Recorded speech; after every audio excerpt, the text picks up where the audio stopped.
చిత్తూరులో మహిళా పొదుపు సంఘాల రిసోర్స్ పర్సన్ శ్వేత ఆమె భర్త కిరణ్ చీటీల పేరిట మోసం చేశారని బాధితులు ఆరోపించారు.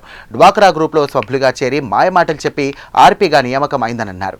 1,80,00,000 వరకు డబ్బులు తీసుకొని ఎగ్గొట్టారని వారు ఆవేదన వ్యక్తం చేశారు.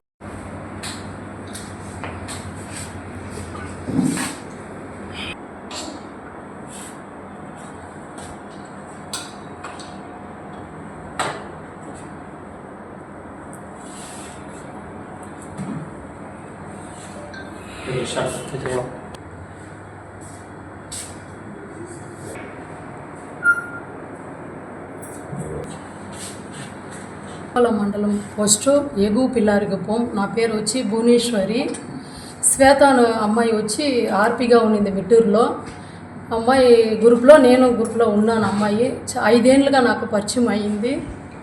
పరిచయం అయ్యి మళ్ళీ వాళ్ళ ఇంటికి అంతా తొడుకొని పోయింది. నన్ను తొడుకొని పోయేసి చీటీలంతా నేను నడిపిస్తానుకా, ఎవరెవరు నీ ఫ్రెండు బంధువులు ద్వారా ఎవరెవరు ఉండారో వాళ్ళు చెప్పు, నేను 2.5 లక్షల చీటు, 3 లక్షల చీటు, 5 లక్షల చీటు అన్నీ నడిపిస్తాను. నడిపించి నేను కరెక్ట్గా ఇచ్చేస్తానుకా. మా హస్బెండ్ వచ్చి మిలిటరీ, మా అన్న వచ్చి బయట దేశంలో ఉన్నాడు. అతను నెల అయితే 3 లక్షల రూపాయలు నా అకౌంట్కి పంపిస్తాడు. మా హస్బెండ్ 1 లక్ష రూపాయలు పంపిస్తాడు. అందుకబట్టి చీటికి అంతా భయం లేదని అమ్మాయి నా దగ్గర చెప్పింది. నేనేం చేశాను, మా ఊళ్ళో ఉండేవాళ్ళు బంధువులు వేరే వాళ్ళు అందరినీ చేర్పించి చీటీలు నడిపిస్తూ ఉండింది. చీటీలు ఎత్తుకొని కరెక్ట్గా వాళ్ళ ఇంటికాడ కడతా ఉన్నాను. మళ్ళీ అట్లే ఎక్కువ పరిచయం అయ్యేగాలికి అకాక నేను ప్లాట్ బిజినెస్ చేస్తాను కా బునక, బట్టల షాప్ పెడతాను, హోటల్ పెడతాను. మా అన్న నేను నడిపిస్తాను. మా ఆయన వచ్చి మిలిటరీలో ఉండే కాబట్టి మేము ఇద్దరు చేరి కలిపి నడిపిస్తామనేసి డబ్బులు ఏమన్నా తీసి ఇక బిజినెస్ కావాలని అడిగింది. వాళ్ళ దగ్గర డబ్బులు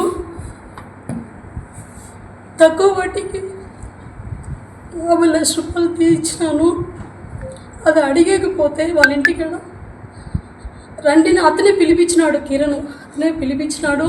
మీ డబ్బులు మోసం చేయను రా అని పిలిపించి డబ్బులు అడిగకపోయిన దానికి నేను మిలిటరీలో ఉన్నాను, తెలియకుండా గవర్నమెంట్కి తెలియకుండా గన్ను పెట్టుకున్నాను అనేసి కాల్ చేస్తాను బెదిరించాడు.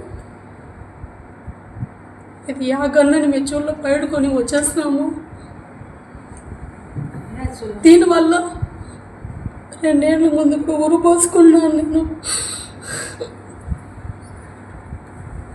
ఊరు పోసుకున్నాక ఊరు జనాలు వచ్చి నన్ను కాపాడినారు.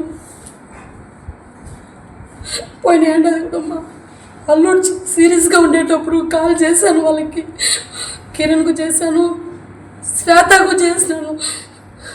వాళ్ళు ఎవరు ఫోన్ రెస్పాన్స్ తీయలేదు. మళ్ళీ 20 రోజుల తర్వాత అతనే కాల్ చేసి నాకు తెలుసుగా మీ అల్లుడు చనిపోయినాడు అనేసి. అందుకే చెప్పినాను మా అల్లుడు